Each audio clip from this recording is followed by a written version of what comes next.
Here's an interesting thing about the Bethlehem Conference for Pastors. It began in 1988 with J.I. Packer. He spoke to about 80 people in a little chapel at Bethlehem Baptist Church. Bless his heart. J.I. Packer was known as kind of humbling himself to be involved with small things to help them get started. And now here we are, almost 4 decades later in that glorious train. And the interesting thing is this. We had to die, as it were, during COVID and not have the conference. And in the time between the conference that was and the conference that will be next February 7 through 9, 2022, the 34th conference, in that time, J.I. Packer himself died. And so it feels to me that as the conference experiences a kind of rebirth after this death, like Packer himself is enjoying a new and glorious life in the presence of Jesus, we too can have a new kind of joy in the presence of each other, in the presence of the Lord. It's a pastor's conference.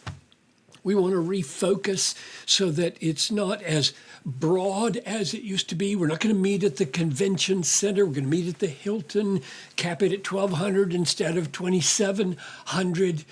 And I am aware at, what'll I be, 76 years old when that conference happens.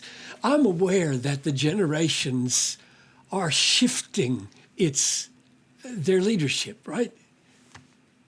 And I'm excited about that. In fact, when I look at the lineup of our few breakout sessions and our few plenary sessions, I am so deeply thankful to what God has brought us in these younger men. And I know them all. I love them all. I've sat under all their ministries, and I don't think you will regret it at all.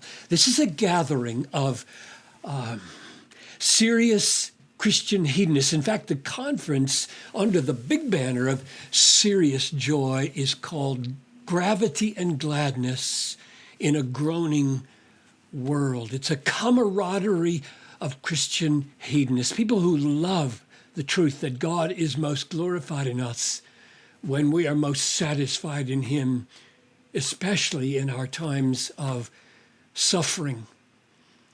I can't help but think you may have the same disposition I do at this point. When I think of the kind of brotherhood and camaraderie that exists when you're linking arms in a great cause of Shakespeare's Henry V, and in particular Kenneth Branagh's version of that when he spoke of "we few, we happy few," just before the Battle of Agincourt.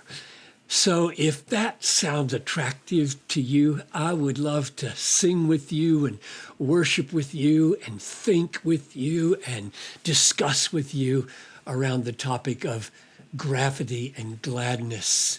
And my part in particular about the joy of the Lord is your strength. So if you're free next February 7 through 9, 2022, and want to come to one of the most frigid places on the planet, come and enjoy this warm camaraderie with us.